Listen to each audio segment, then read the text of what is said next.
From what it means to what could have caused it, join us as we explore the question of the recent Mars discovery by NASA are being caused by alien life.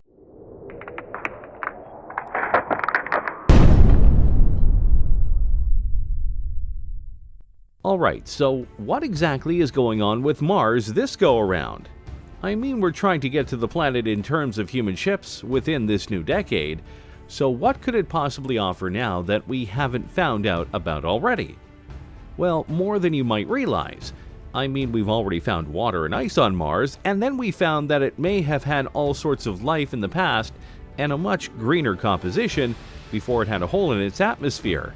So at this point, anything might have been possible. But what is stunning people at NASA and beyond right now is that there is oxygen on the planet, and we're not sure how it got there or how it's being there in such amounts. Now obviously the first question here is, was there always oxygen on Mars? And the answer is yes. The problem is the amount of oxygen that it had. In fact, the Curiosity rover that went to Mars spent 3 of its years, which is about 6 Earth years, studying the atmosphere of Mars by literally inhaling the gases that were around in the air. And the results that it spit out confirm the makeup of the Martian atmosphere at the surface. 95% by volume of carbon dioxide, CO2, 2.6% molecular nitrogen, N2, 1.9% argon, AR, 0.16% molecular oxygen, O2, and 0.06% carbon monoxide, CO. This is, of course, a stark difference from Earth itself, where carbon dioxide is much lower, oxygen is much higher, and there are other balances of the other gases. So as you can see, oxygen has always been on Mars, but that's not the problem NASA scientists are having. The problem lies in its behavior. Wait, a gas has a behavior? You might be wondering as you hear this. Well, yeah, it has a behavior, just not a human one. Gases on Earth and in the atmospheres of other planets have a behavior in regards to its rising and falling levels. Usually this is based on what goes on in the atmosphere and on the planet in terms of seasons. And Mars is no different, which is why the scans from the Curiosity rover are so compelling and so confusing. It revealed how the molecules in the Martian air mix and circulate with the changes in air pressure throughout the year. These changes are caused when CO2 gas freezes over the poles in the winter, thereby lowering the air pressure across the planet following redistribution of air to maintain pressure equilibrium. When CO2 evaporates in the spring and summer mixes across Mars, it raises the air pressure. Within this environment, scientists found that nitrogen and argon follow a predictable seasonal pattern, waxing and waning in concentration in Gale crater throughout the year relative to how much CO2 is in the air. They expected oxygen to do the same, but it didn't. Instead, the amount of gas in the air rose throughout the spring and summer by as much as 30%, and then dropped back to levels predicted by known chemistry in the fall. This pattern repeated each spring, though the amount of oxygen added to the atmosphere varied, implying that something was producing it and then taking it away. Needless to say, when scientists first realized this pattern, they were a bit confused. "We're struggling to explain this," said Melissa Traynor, a planetary scientist at NASA's Goddard Space Flight Center in Greenbelt, Maryland, who led this research. The fact that the oxygen behavior isn't perfectly repeatable every season makes us think that it's not an issue that has to do with atmospheric dynamics. It has to be some chemical source in sync that we can't yet account for. Believe it or not, this isn't the only gas that's on Mars that is causing scientists to shake their heads at the randomness of its rising and falling levels. The other one is methane, which in the Gale crater sometimes rises in levels of up to 60% in the summer, but then the rest of the year falls to such levels that it's barely readable by scanners. Since there is 2 different gases on Mars causing a mystery in terms of levels and such, some scientists are wondering if there is a connection. We're beginning to see this tantalizing correlation between methane and oxygen for a good part of the Mars year, said Sushil Atreya, professor of climate and space sciences at the University of Michigan in Ann Arbor. "I think there's something to it. I just don't have the answers yet. Nobody does." Is there a connection between these two? It's possible, and if it's not explainable by science as we know it right now, then that means there's a factor in the equation that we just don't know about yet. And a lot of people are wondering if that factor is life. Now, don't get me wrong here, I'm not talking about Martians or even animal life that is underneath the ground. though we technically can't rule out the second one just yet as we haven't drilled into Mars deep enough to make that proclamation. More than likely, there are bacteria, microbes, and other microscopic life that is contributing to this massive increase of oxygen and methane in the air and atmosphere, though obviously there are other possibilities for what this is. We have not been able to come up with one process yet that produces the amount of oxygen we need, but we think it has to be something in the surface soil that changes seasonally because there aren't enough available oxygen atoms in the atmosphere to create the behavior we see, said Timothy McConaughey, assistant research scientist at the University of Maryland in College Park and another co-author of the paper. But let's stick with the life idea for a bit though. After all, that's why you're here, right? Before we dive into that though, be sure to like the video and subscribe to the channel. That way you don't miss any of our weekly videos. Alright, so let's just say there is life on Mars in the terms of bacteria or microscopic life that I had noted earlier. What would that mean for Mars as a whole? Well, on the surface, see what I did there?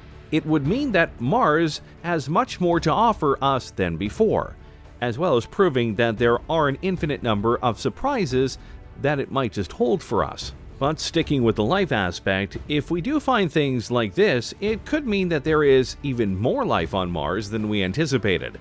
After all, despite all the pictures and such, we honestly only have researched a certain region of the planet.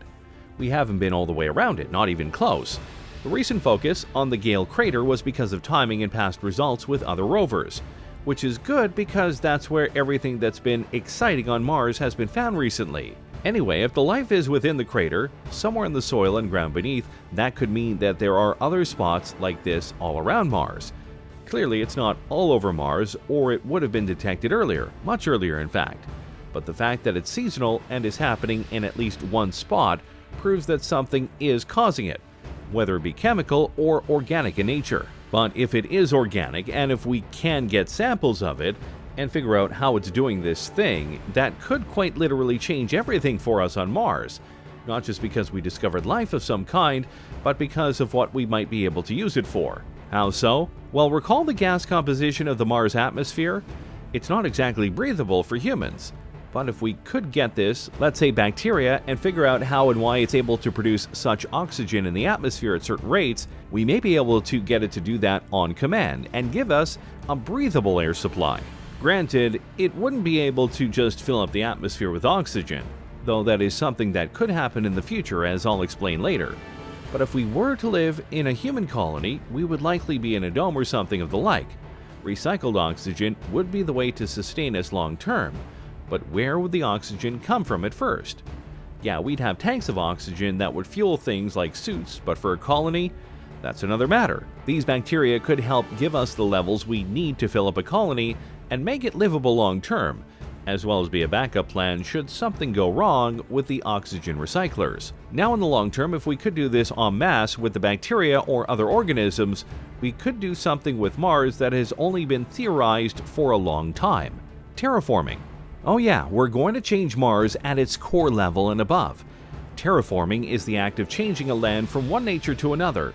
So in the case of Mars, turning it from a barren, red wasteland to an area where we can live, breathe, and grow things without the need of a suit, dorm, or other avenues. Of course, the biggest problem with this is the atmosphere and the magnetic field of the planet. The atmosphere of Mars has a massive hole in it, which is why there's no water in liquid form on the surface. That we know of, the water comes from ice at the polar caps. It's also why the gases on the planet are so much different from Earth's. As for the magnetic field, the one that was on the planet was destroyed alongside the atmosphere, and because of that, solar radiation and other dangerous things bombard the planet. That's why the temperature is so hot or cold on the planet, depending on the season or position of the planet to the sun. It's not anywhere near as balanced as Earth's, and because of the lack of a magnetic field, cosmic radiation can bombard the planet, and with no strong atmosphere, Mars has been constantly pelted by meteors over the centuries and millennia. But if we were able to fix the atmosphere, which isn't as audacious as it sounds, trust me, and figure out a way to subvert the magnetic field properties, we could use the bacteria or other organism to flesh out the atmosphere, rise the oxygen levels of the planet in such a way that it would allow us to live on Mars more freely, and thus, with other methods already in the works, make a planet much more habitable to live on. Even if we did this for a singular region, like a country-sized area, which honestly does have merit and plans for it right now, that would be a huge difference in the plans to colonize Mars.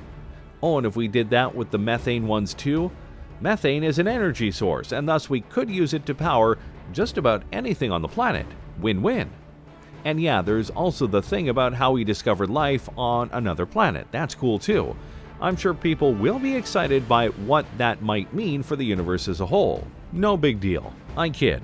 Obviously, this discovery on a universal scale will change how we view other planets and the universe as a whole, because even if it is small, it would mean that there is life on another planet not named Earth. That would be huge in all the ways that matter and beyond, because now we'd have hope for finding more and more kinds of life on all other planets, even the ones that may not seem to have life on them at all. We could see the surface and see nothing but remember Mars and think, maybe it's just underneath the surface. Now yeah, playing devil's advocate, it's very possible that what is happening on Mars with the oxygen and methane doesn't have anything to do with life at all. Like some are speculating it could be something involving the dirt in certain seasons, or a wellspring of gases trapped underneath the ground that is only exposed in certain seasons and whatnot. It's possible, very possible even, but we don't know the answer yet, and because of this, we're getting excited. Well, some people are going crazy because they can't figure it out yet, and scientists hate it when they can't figure something out. But for those who still have wonder in their hearts, they're excited. The mystery is recent and fresh, and so there is going to be a lot of people on this, everyone bringing their knowledge to bear so they can try and figure it out. And the scientists have noted if they can't solve it, maybe you or someone else can. The challenge has been laid down if you want to try and figure it out for yourself, I'm just saying. This is the first time where we're seeing this interesting behavior over multiple years. We don't totally understand it, Trainer said. For me, this is an open call to all the smart people out there who are interested in this. See what you can come up with. Thanks for watching, everyone. What do you think of these gases on Mars that are causing quite a stir in the scientific community? Do you think that there might be a chance that some kind of life is on Mars? If so, what do you think we'll find if we get to discover it? Let me know in the comments below. Be sure to subscribe, and I'll see you next time on the channel.